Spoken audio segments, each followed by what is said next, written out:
what happens between the death of doubt and the birth of joy.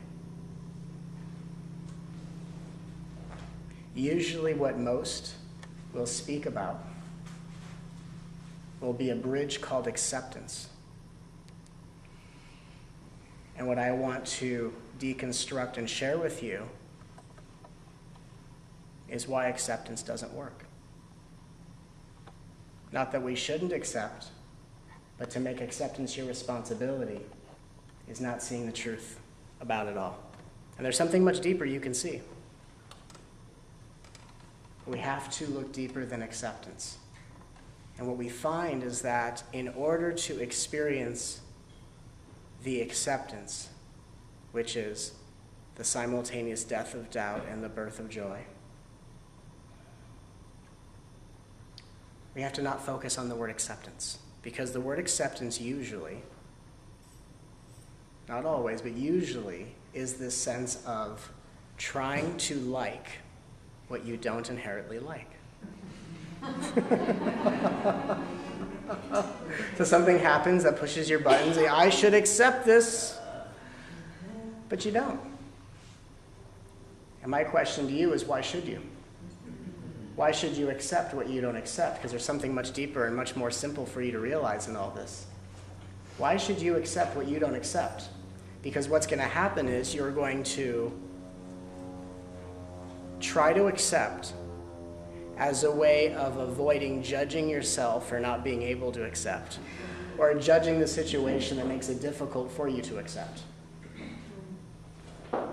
So there's a form of blame in this. So if we really look at acceptance, we're using acceptance as a way to avoid the blame that we either internalize or project.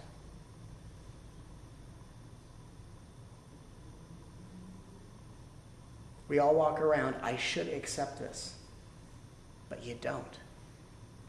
So now what? And that's what brings us today. What happens when you have received the teaching of acceptance? It just becomes something else you should do, or something that completely irritates you when others aren't doing it. Right? Let's be honest here. This is a celebration of truth. We should just really speak in the most open and honest terms. And the reason why acceptance becomes the next thing to do is because it's the wrong word. It's the wrong focus.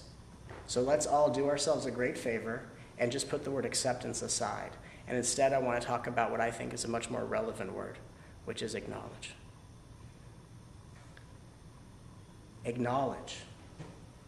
Whatever arises in your experience, despite whether you think it's in response to something or just spontaneously arising, is only arising to receive the heartfelt equality that doesn't exist in a mind full of preferences, which means everything's only arising for you to acknowledge it.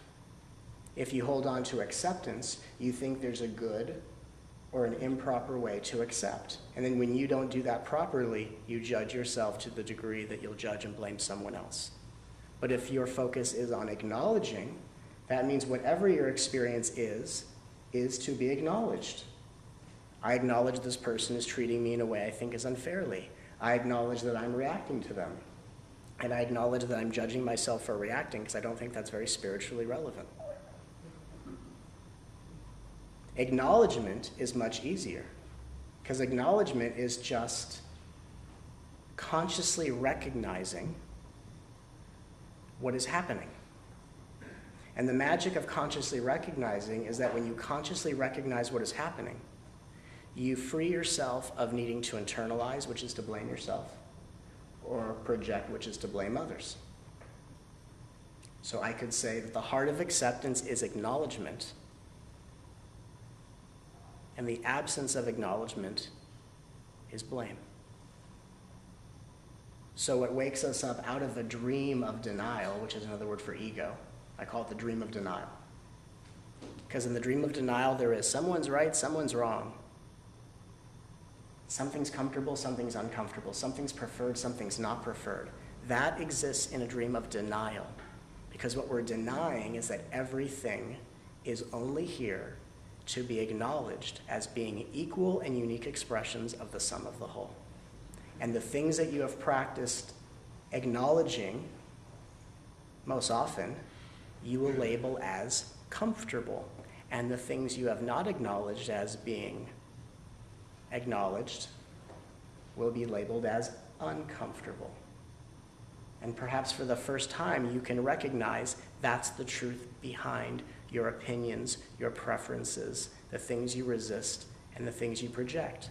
That you will be in a world of denial, reaching for the things that bring you comfort and pushing away everything that threatens that comfort until you recognize everything will continue to repeat in my life until I just see it's here to be acknowledged as being equal to the sum of the whole. The lowest, most desperate form of human experience is called isolation. That is the absence of acknowledgement. The height of human experience is called love, which is being consumed in nothing but acknowledgement.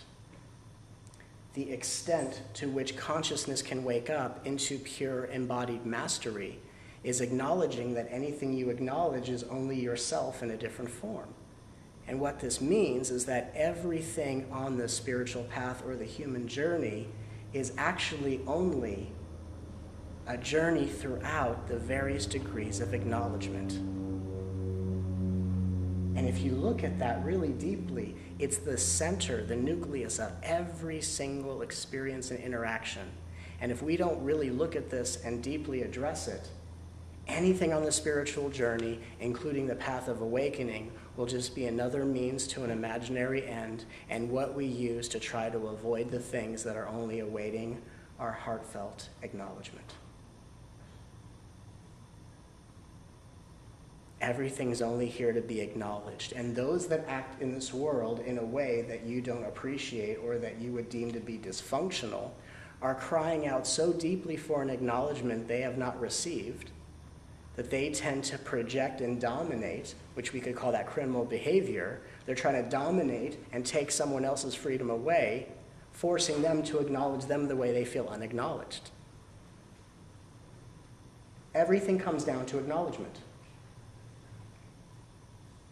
And when we're in a dream of denial, ego, we're only acknowledging the things that are comfortable to us or the things that we've labeled that we're open to.